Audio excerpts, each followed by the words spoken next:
जगात कुठेही ईव्हीएम न मतदान होत नाही, सर्वत्र बॅलेट पेपर्सच वापरले जातात. भारतामध्येच ईव्हीएमचा अट्टहास का? राज ठाकरे यांचा मेळाव्यातून सवाल.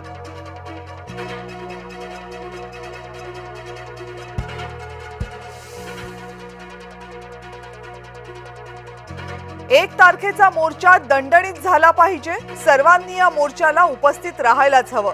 राज ठाकरे यांचं मनसे तसंच विरोधी पक्षांच्या कार्यकर्त्यांना आवाहन.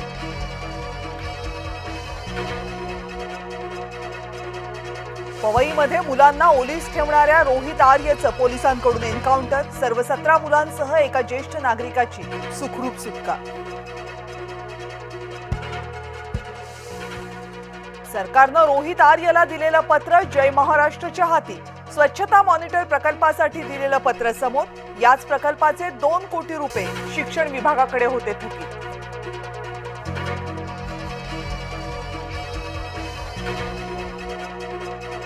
सरकारच्या आर्थिक बेशिस्तपणाचा फटका लहानग्या मुलांना. राज्य सरकारनं 2 कोटी थकवले आणि आरोपीनं मुलांना ओलीस धरलं. काँग्रेसचे नेते विजय वडेट्टीवार यांचा सरकारवर निशाणा.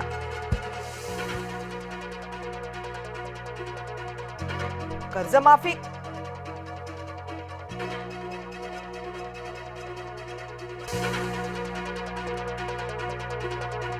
फलटण डॉक्टर आत्महत्या प्रकरणी शरद पवार यांच्या राष्ट्रवादीकडून जोरदार आंदोलन. मेहबूब शेख यांच्या नेतृत्वात मंत्रालयासमोर जोरदार आंदोलन. कर्जमाफी कधी करणार हे सरकारनं सांगावं. आमचं आंदोलन श्रेयासाठी नाही तर शेतकऱ्यांसाठी, बच्चू कडूंनी केलं स्पष्ट.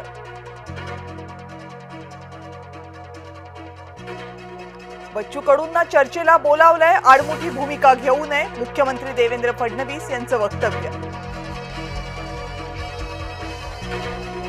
आधी मतदार याद्या स्वच्छ करा, हवं तर स्थानिक स्वराज्य संस्थांच्या निवडणुका वर्षभरानंतर घ्या. राज ठाकरे यांचं मनसेच्या मेळाव्यात निवडणूक आयोगाला आवाहन.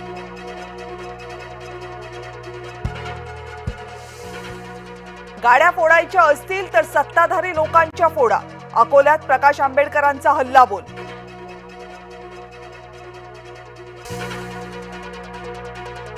फलटणमधील आत्महत्या केलेल्या तरुणीच्या कुटुंबियांशी उद्धव ठाकरे यांनी फोनवरून साधला संवाद. न्यायाच्या या लढाईत तुमच्या सोबत असल्याची दिली ग्वाही.